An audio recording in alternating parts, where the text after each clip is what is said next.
उसे मजबूर किया गया, ऊपर चढ़ाया गया और उसके बाद वो करंट लगता है और वो इंतकाल कर जाता है।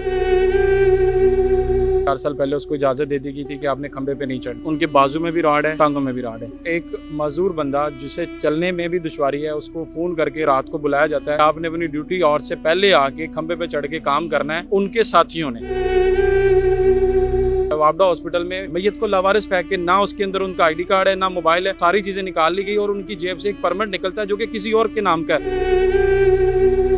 पिछले 35 साल से वापडा के अंदर मुलाजिम थे। इससे पहले इनके वालिद मुलाजिम थे, वो भी लाइनमैन थे। उनको भी करंट लगने की वजह से उनकी डेथ हुई। अस्सलाम वालेकुम नाज़रीन, आप देख रहे हैं पब्लिक न्यूज़ और मुझे कहते हैं फैज़ान हैदर। वापडा का एक मुलाजिम जो के खंबे पर चढ़ता है, वहाँ पर उसको करंट लगता है, जिसके बाद उसका इंतकाल हो जाता है।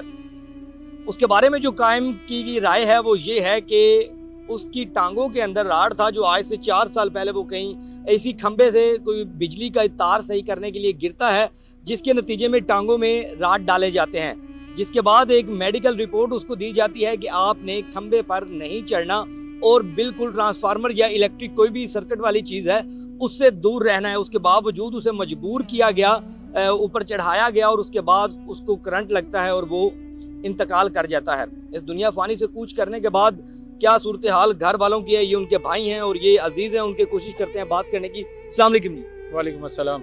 सर, क्या माजरा बना? सबसे पहले तो बड़ी अफसोस की खबर है आप लोगों के लिए, और ये मामला किस तरह से बन गया? बिस्मिल्लाहिर्रहमानिर्रहीम। सर, वो एक तो मेरे फादर इन लॉ हैं। मैंने बेसिकली मुझे 12 साढ़े 12 बजे कॉल आती है कि वो उनका एक्सीडेंट हुआ है और वो वापडा हॉस्पिटल में। हम वहाँ से निकले, हम यहाँ पहुँचे हैं, तो जब आके पता चला है, जो हमने जब माजरा देखा है, सबसे पहली बात 4 साल पहले उसको इजाज़त दे दी गई थी कि आपने खंबे पे नहीं चढ़ना। उनके बाजू में भी राड है, टांगों में भी राड है।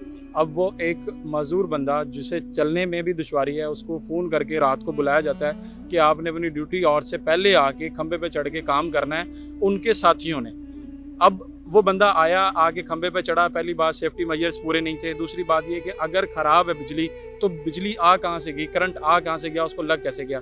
उससे अगला जो अफसोसनाक बात है कि यहाँ पे उसकी वापडा हॉस्पिटल में लाश को लावारिस फेंक के, मैयत को लावारिस फेंक के, ना उसके अंदर उनका आईडी कार्ड है, ना मोबाइल है, सारी चीज़ें निकाल ली गई और उनकी जेब से एक परमिट निकलता है जो कि किसी और के नाम का है कि आपने ऊपर चढ़ के काम करना है, और वो परमिट भी गायब कर दिया जाता है।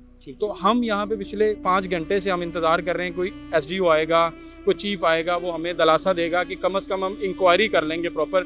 ना कोई SDO आया, ना कोई चीफ आया, और 5 घंटे से मैयत अंदर पड़ी है। हम बाहर बैठ के इंतज़ार कर रहे हैं कि कोई आके हमारी आवाज़ सुनेगा। कोई बंदा हमारी आवाज़ नहीं सुनेगा। अच्छा, मैं जानना चाहूँगा कि किस बंदे ने उनकी जेब से उनका आईडी कार्ड, मोबाइल निकाला? उनके साथ कोई टीम थी वहाँ पर? सर, जिस बंदे ने कॉल की है उसका नाम था आसिफ भट्टी। उसने मुझे कॉल करके कहा है कि जी उनका मोबाइल मेरे पास है। अब वो आसिफ भट्टी भी गायब है, बंदा भी गायब है, और कुछ नहीं बता रहे। वो कह रहे हैं जी वो तो हमारा पर्सनल था। एक्सीएन साहब आए हैं, उन्होंने हमसे पूछा, उनसे हमने कहा परमिट क्या है? वो कहते हैं जी वो तो हमारा ऑफिशियल डॉक्यूमेंट्स है, वो हम आपको दिखा भी नहीं सकते कि उसके ऊपर नाम किसका लिखा है। ठीक है, हमें वो दे भी नहीं रहे, ना हमें दिखा रहे। अच्छा, ये जो आपके ससुर हैं, ये किस डिवीजन के अंदर काम कर रहे थे, और ये जो एक्सीएन साहब अंदर मौजूद है अभी इमरजेंसी में, वो कहाँ के?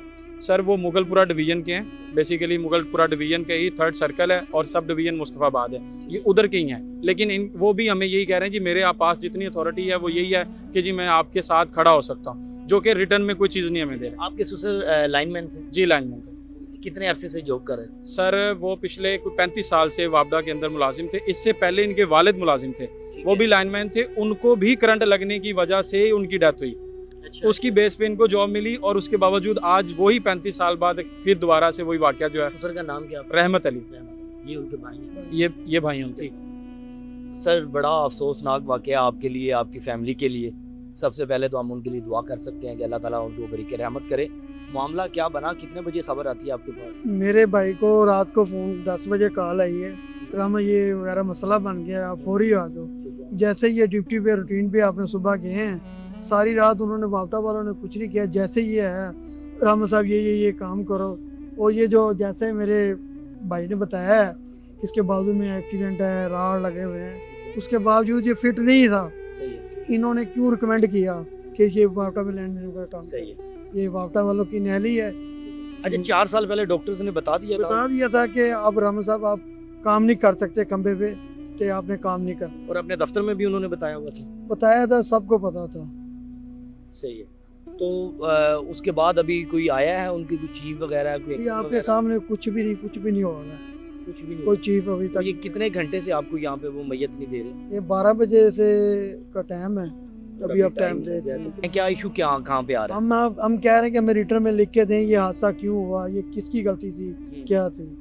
सही है, कोई मेडिकल आपको बना के दें कि किस वजह से, कोई इजाजत पहले भी कभी वो खंबे पे चढ़े हैं इन 4 सालों के अंदर? पता नहीं, बहरहाल अब हादसा हुआ है तो ये पता चला है। पहले भी चढ़ते रहे हैं, पहले जब एक्सीडेंट हुआ 4 साल पहले तो वो अल्लाह ने ज़िंदगी दी, हमने इनको माफ़ कर दिया कि ठीक है कोई बात पहले भी नहीं, करंट ही लगा था। करंट ही लगा था। वो इससे भी बड़ा झटका था, तो वो ज़िंदगी बच गई थी कि हमने इसको माफ़ कर दिया कि बापटा वालों को कुछ नहीं कहा। अब मेरा भाई दुनिया में नहीं रहा, अब मैं इनको माफ़ नहीं करूँगा। नाज़रीन, ये हमारे लिए लम्हा फ़िक्रिया है कि एक वापडा का मुलाजिम जो कि मेडिकल उसका बताता है कि उसको अलाउ नहीं है खंबे के ऊपर चढ़ना।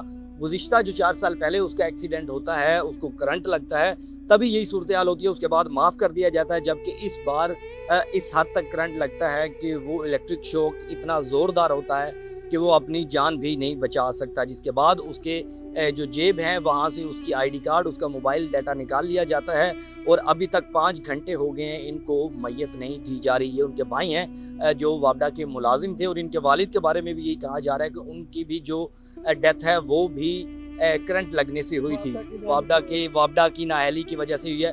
और ये बड़ा लम्हा फ़िक्रिया है कि हमारे इदारे कहाँ पर खड़े हैं कि 5 घंटे हो गए हैं अभी तक उनको मैयत नहीं दी जा रही। इस हवाले से मज़ीद जो नई अपडेट आएगी आपको दिखाएंगे। मुझे दें इजाज़त, अपना रखें ख्याल, अल्लाह निगहबान।